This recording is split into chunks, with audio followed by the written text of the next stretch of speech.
Kita sebagai manusia yang berada pada zaman yang serba instan, membuat segala sesuatu yang kita inginkan diraih atau digapai dengan cara yang cepat. Banyak yang mengatakan bahwa kesabaran orang-orang di zaman kita hanya selebar tisu. Namun kita lupa bahwa ada manusia yang selama beratus-ratus tahun selalu bersabar dalam menyampaikan sebuah kebenaran dan menyampaikan sebuah kebaikan, yang mana kebaikan itu bukan untuk dirinya sendiri, melainkan untuk orang-orang yang berada di zaman itu. Alih-alih mendapatkan timbal balik yang baik, justru ia malah mendapatkan ejekan dan cacian. Siapakah dia? Seluas apa kesabaran yang ia miliki? Ya, ia adalah Nabi Nuh alaihi salam, Nabi yang diberikan gelar Ulul Azmi, yaitu Nabi yang memiliki ketabahan luar biasa dalam menghadapi cobaan. Dan berikut ini adalah kisahnya. Mari kita simak dan ambil pelajaran dari kisah Nabi Nuh, yang merupakan Nabi ketiga dari 25 Nabi yang wajib kita ketahui, dan Rasul pertama dari 5 Rasul yang pernah diutus oleh Allah Subhanahu wa Ta'ala. Namun sebelum itu silahkan bantu channel ini dengan cara subscribe dan bagikan video ini agar sama-sama kita menyebarkan syiar kebaikan. Satu hal kebaikan yang kita bagikan, semoga dibalas dengan beribu-ribu kali lipat oleh Allah Subhanahu wa Ta'ala. Amin ya Rabbal Alamin.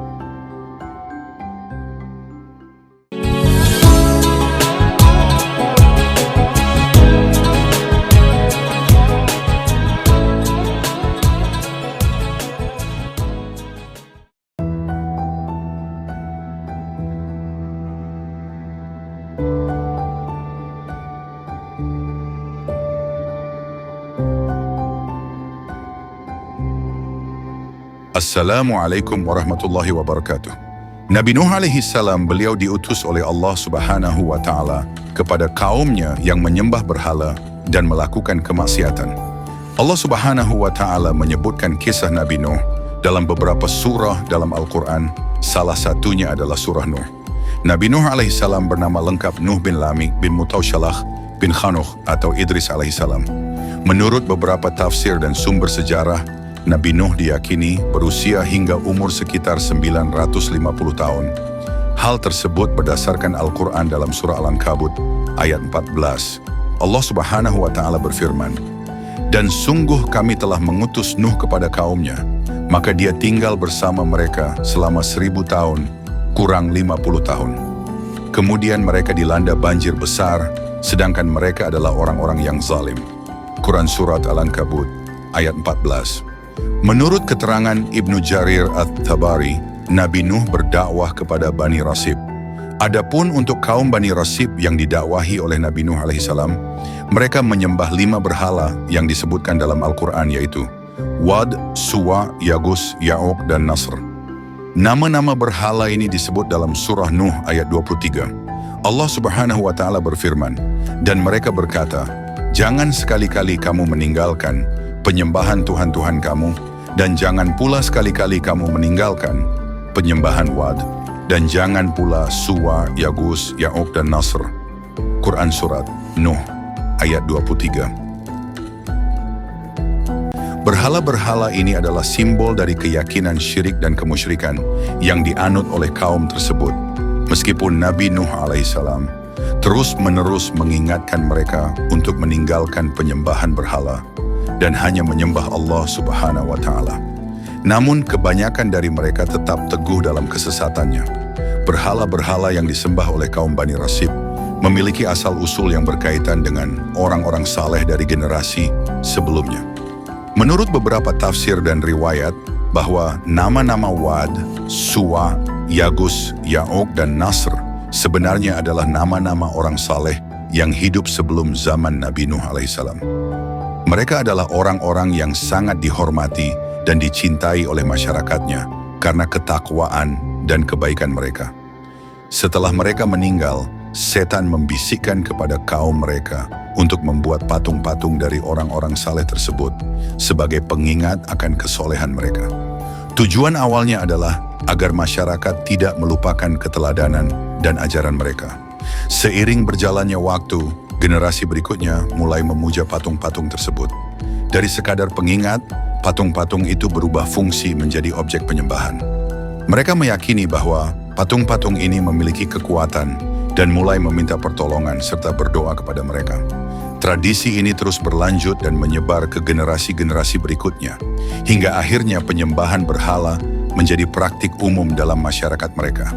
Dengan demikian, penyembahan berhala menjadi suatu kepercayaan yang mengakar kuat di antara kaum Bani Rasib pada masa Nabi Nuh alaihissalam.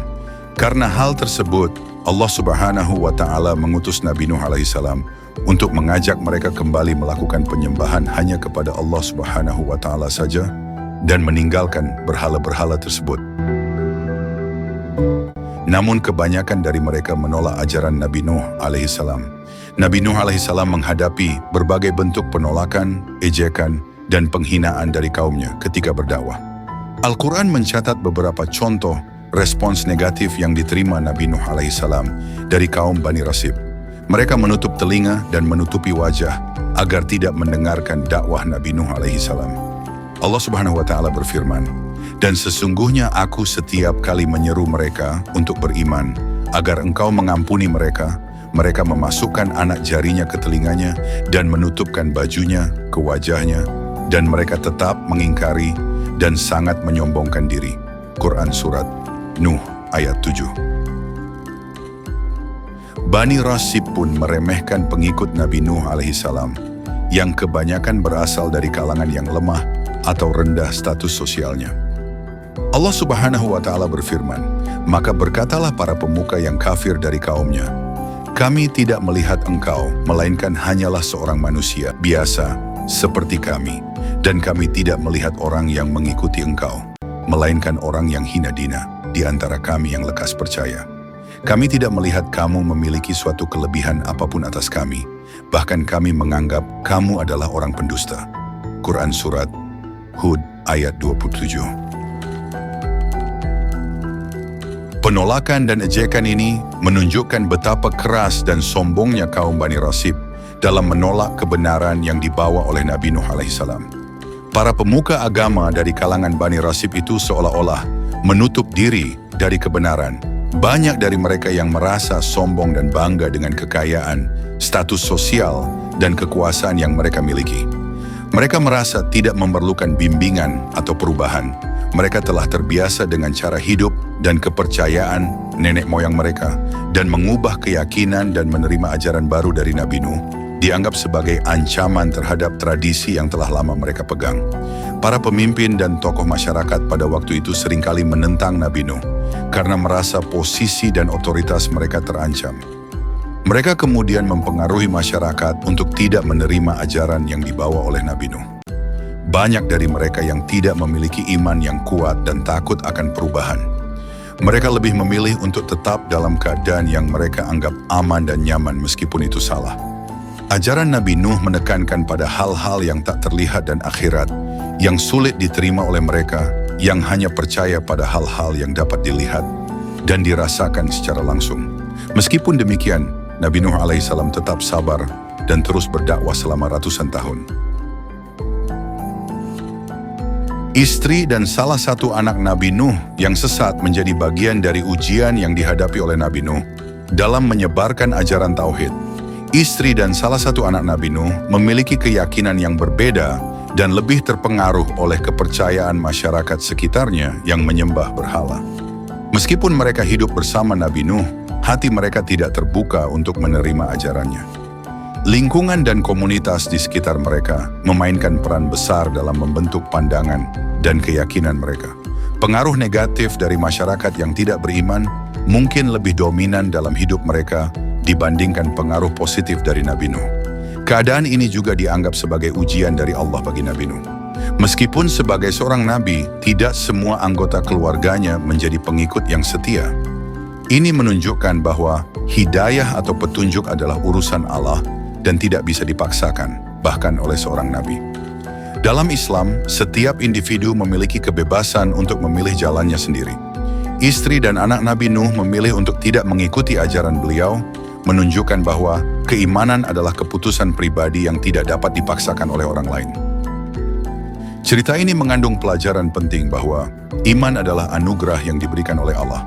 Dan meskipun seorang nabi berusaha sekeras mungkin, hasil akhirnya tetap berada di tangan Allah. Penolakan Bani Rasib terhadap ajaran Nabi Nuh membawa akibat yang sangat berat. Meskipun Nabi Nuh berusaha keras menyampaikan pesan tauhid dan mengingatkan kaumnya akan azab yang akan datang jika mereka tidak bertobat, mereka tetap menolak dan bahkan mengejek serta memperolok-olok Nabi Nuh.